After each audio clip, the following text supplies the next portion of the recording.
नमस्कार, संतोष की रिपोर्ट में आप सबों का स्वागत है। और आज हम संतोष की रिपोर्ट में बात बिहार विधानसभा और बिहार विधान परिषद में जो सदन का सत्र चल रहा है, उस सत्र के दौरान सरकार किस तरीके से घिरती हुई दिखी, आज हम उसी पर चर्चा करने जा रहे हैं। सिर्फ घिरी ही नहीं है, विपक्ष ने ही नहीं घेरा, सत्ता पक्ष के विधायकों ने भी घेरा और सरकार लाचार और बेबस दिखा। मतलब अफसरशाही किस तरीके से सरकार को कह सकते हैं कि शिकंजा में ले रखा है, वो आज विधानसभा में देखने को मिला। और मलाई मारने वाले मंत्री किस तरीके से सदस्यों के सवाल पर भड़क रहे हैं, ये भी देखने को मिला, क्योंकि सदस्य ने आईना दिखा दिया तो वो भड़क गए। मतलब बहुत सारी चीज़ें आज सदन में देखने को मिला। ऐतिहासिक आज का दिन रहा है। शुरुआत लॉ एंड ऑर्डर को लेकर हुई, बैंक लूट से लेके बैंक लूट, आरा लूट, महिलाओं की हत्या लेकर जबरदस्त सदन में आज हंगामा हुआ। और हंगामा इस कदर हुआ कि सरकार की तरफ से मुख्यमंत्री को खुद उठकर कहना पड़ा कि हम कौन लोग ऐसे लोग हैं, उस पर हम लोग देख रहे हैं, किसी को छोड़ेंगे नहीं। जो पहले से जो उनका तकिया कलाम है, छोड़ेंगे नहीं सबको। ये कुछ लोग किस तरह का काम कर रहे हैं, हम देखेंगे, इसको छोड़ेंगे नहीं।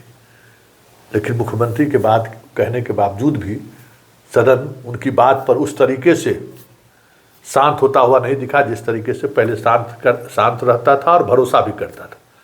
साफ दिखा कि नीतीश कुमार की बात का अब वजन विधायक नहीं देते हैं। मान लिया है कि इनके बात का कोई मतलब भी नहीं है, क्योंकि पहले वाली बात में हम लोगों ने जो देखा है कि मुख्यमंत्री जब उठते थे तो बड़े से बड़े नेता भी उनका अदब करते थे और उनकी बातों को गंभीरता से सुनते थे और ये मानते थे कि अब सब कुछ सुधर जाएगा। लेकिन आज लॉ एंड ऑर्डर को लेकर जो हुआ और जिस तरीके से उनकी घेराबंदी हुई, जरा आप भी देखिए। और छोड़ा नहीं जाता है। अभी जानबूझ करके पता नहीं क्यों कोई गड़बड़ सड़बड़ करते रहता है, कुछ भी बेमतलब का इधर से उधर। तो हम लोग तो पूरे जगह पर का एक एक चीज को देख करके जरा सा भी होता है कहीं तो उसके लिए एक्शन लेते हैं। ये हम आपको बता देना चाहते हैं। देखिए, हम तो ये कहेंगे, बाकी तो जिसको भी जो करना है अपने हिसाब से जो भी करना है, जो कुछ भी करना है, लेकिन इस तरह से ये ठीक चीज नहीं है। बिना मतलब का झगड़ा करना, ये करना ठीक नहीं है। इस पर भी सबको देखना चाहिए। हम तो तत्काल जैसे ही नजर आती है कहीं भी, वहां पर तो तुरंत एक्शन लेने के लिए और तत्काल देखने के लिए सब कुछ होता है और इमीडिएटली उस पर काम होता है। ये हम आपको बता देना चाहते हैं। ठीक है, धन्यवाद। हो गया। एक आदमी बोलिए ना, इतना सब एक बार खड़े हो जाते हैं। एक आदमी कोई बोले। हाँ, नागेंद्र जी, नागेंद्र जी बोलेंगे। माननीय मुख्यमंत्री जी को मतलब धन्यवाद देते हैं कि बयान में देते हैं, लेकिन हम लोग इसलिए यहाँ से बताते हैं महोदय, क्योंकि व्यवस्था जो है ना, आपके नजर में हो सकता है अच्छा हो, लेकिन हम लोग आपके संज्ञान में होगा महोदय। हमारे यहाँ डुमरिया की घटना घटी है, महिलाओं के साथ इस तरह दिन दहाड़े हत्या हुआ है। कारण क्या रहा? कारण एक रहा कि वहां के थाना प्रभारी एकदम कह तो दिए कि हाँ, वो उसके चलते उसकी व्यवस्था वो एकदम निश्चिंत है, वो कोई सुनने के लिए तैयार नहीं है। अरवल की घटना महोदय, अरवल की घटना सब जानते हैं महोदय कि बुजुर्ग महिलाओं के साथ कहीं आपको गड़बड़ लग रहा है, प्लीज एक्शन दे दीजिए और एक्शन उस पर लिया जाएगा। ठीक, बस हो गया। करेगा अब इसी पर सब कार्रवाई। अब सूचित प्रश्न लिए जाएंगे। पहले बता दिया माननीय सदस्य श्री सौरभ कुमार। अगर नहीं, अब नहीं, नहीं, तो आप अब नहीं। माननीय मुख्यमंत्री जी बोल रहे हैं, आप खड़े हैं। माननीय मुख्यमंत्री जी खड़े हैं, आप बोल रहे हैं। चलिए, देख लिए लॉ एंड ऑर्डर का हाल। और आप देखिए उन्हीं के पार्टी के विधायक, क्या स्थिति है राज्य में सरकार के योजनाओं का, उसकी कलई खोल कर रख दी। और वो भी सीएम की ड्रीम प्रोजेक्ट का, जो जिस पर सीएम बड़ी बड़ी चर्चा करते हैं कि हम हर स्टूडेंट को पोशाक, किताब, कलम, कॉपी, साइकिल सब देते हैं। हालात ये है कि बिहार के अधिकांश स्कूलों में समय से कोई भी चीज़ नहीं पहुंच पा रहा। समय का एक एक वर्ष विलंब से विद्यार्थी पास करके चला जा रहा है, तब उसका पोशाक का पैसा, साइकिल का पैसा, पुस्तक बाद में पहुंचता है। आज उनके ही अपने विधायक ने जब कलई खोला तो मुख्यमंत्री चेहरा झुकाते हुए दिखे और जरा मंत्री की क्या सफाई दी है वो भी सुन लीजिए। उत्तर प्राप्त है। हाँ, हमारे प्रिवत उच्च विद्यालय में 3 मात्र नवम के जितने छात्र छात्राएं थी, नवम वर्ग के जितने छात्र छात्राएं थी, उसमें से 3 को ही मुख्यमंत्री साइकिल और पोशाक योजना से मिला है। सिर्फ 3 विद्यार्थी को, बाकी विद्यार्थियों को आज तक नहीं मिला। इनका कहना है कि पोर्टल नहीं खुला है इसीलिए नहीं दे सके हैं। 23-24 में नहीं खुला, 24-25 में तो खुल जाना चाहिए था। अगर है तो क्या सरकार जो विद्यार्थी, जो छात्र छात्राएं पोशाक और साइकिल से वंचित हैं, उनको पुनः देने के लिए तैयार हैं? माननीय मंत्री। अध्यक्ष महोदय, माननीय सदस्य का कहना ठीक है। वैसे वहां पर जो पोर्टल की गड़बड़ी थी उसके कारण जो छात्र छात्राएं वंचित रह गए हैं, उनको हम पुनः उसकी समीक्षा करके निश्चित रूप से पोशाक योजना दे देंगे। वैसे उनकी सूचना के लिए उनके विधानसभा क्षेत्र में 1481 छात्र छात्राओं को पोशाक योजना के तहत और राशि दी गई है, लेकिन उस पर्टिकुलर जिसका आप जिक्र कर रहे हैं उसमें कमी जरूर है। हम इसको स्वीकार करते हैं और उसकी समीक्षा करके हमको दे देंगे। अध्यक्ष महोदय, सिर्फ एक विद्यालय का इसमें चर्चा है। हमारे तीनों प्रखंड में कई विद्यालय में ऐसा विद्यार्थी छूटे हुए हैं।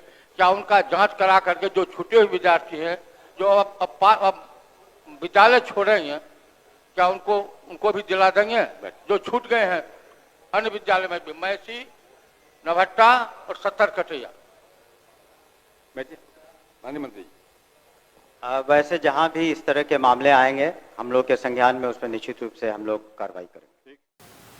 सुन लिया आपने, मंत्री सफाई कैसे दे रहे हैं कि हम देख रहे हैं। हाँ, ये बात तो इनकी सही है भाई। ये एक स्कूल का उन्होंने उदाहरण दिया और उन्होंने कहा कि मेरे विधानसभा क्षेत्र के सभी प्रखंड की यही स्थिति है, लेकिन मंत्री सफाई देते रहे। वो भी सीएम के उस प्रोजेक्ट पर, जिस प्रोजेक्ट पर न जाने कितना करोड़ रुपया खर्च हो रहा है परसों शुरुआती दौर से ही।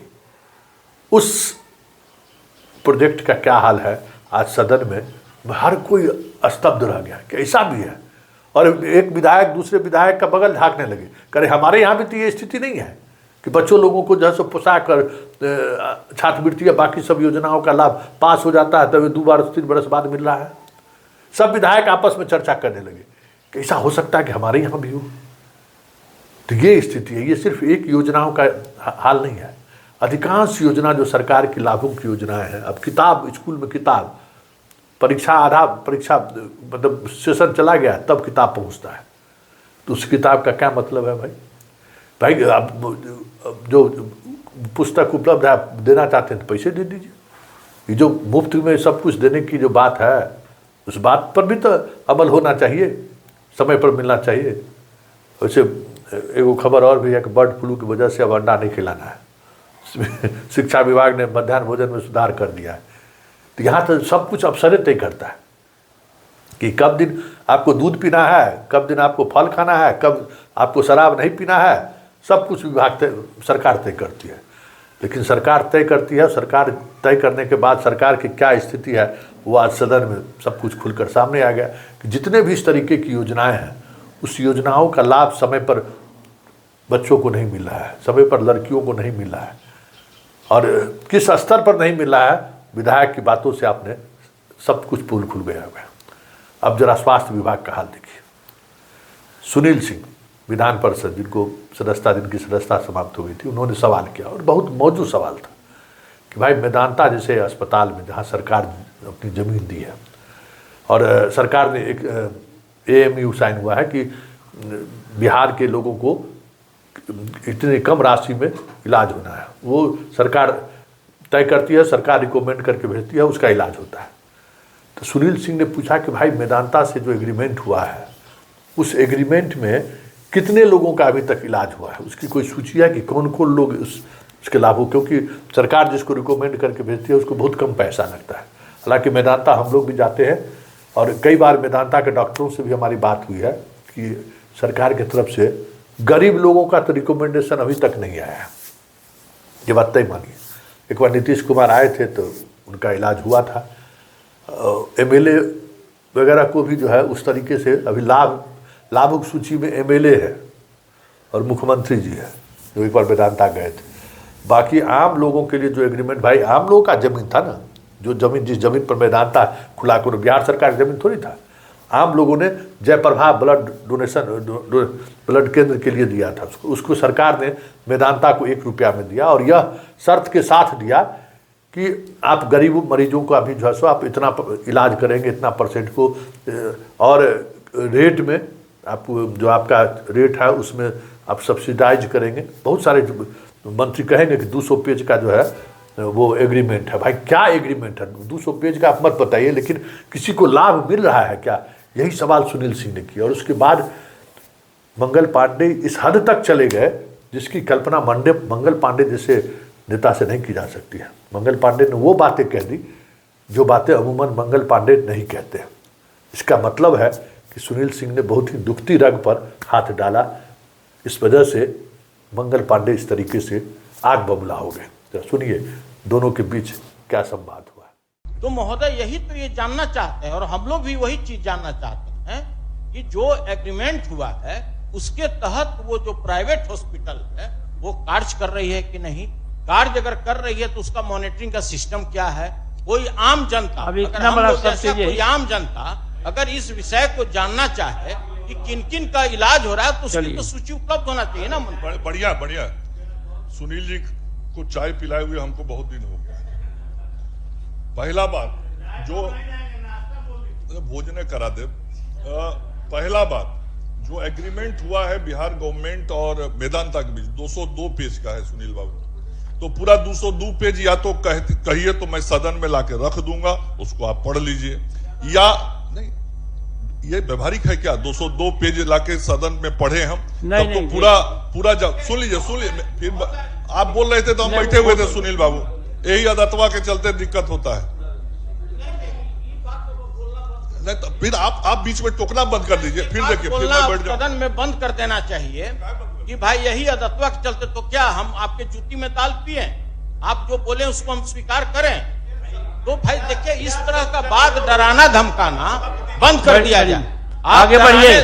डॉक्टर संजीव कुमार सिंह, वर्क होता है। हो गया बैठिए हो गया। डॉक्टर संजीव कुमार सिंह आगे बढ़िए। सदस्य जब बोलते हैं तो मैं बिल्कुल चुप बैठ के सुनता हूं उनकी हर बात को, और मैं बोलूं तो उनको चुटकी कटने लगता है, तो ये तो उचित नहीं है महोदय। जैसे मैं उनके सम्मान में उनकी हर बात को सुनता हूं तो मैं भी जिम्मेवारी से जवाब दे रहा हूं महोदय। मेरे बड़े भाई हैं तो मेरी बात को सुनेंगे भी नहीं, उल्टे क्या क्या कहावत करने लगते हैं। तो आपने सुन लिया क्या संवाद हुआ है। आज सरकार पूरी तरह से अपने ही सदस्यों के सवाल पर, विपक्ष के सवाल पर इस तरीके से घिरते हुए हमने कभी नहीं देखा।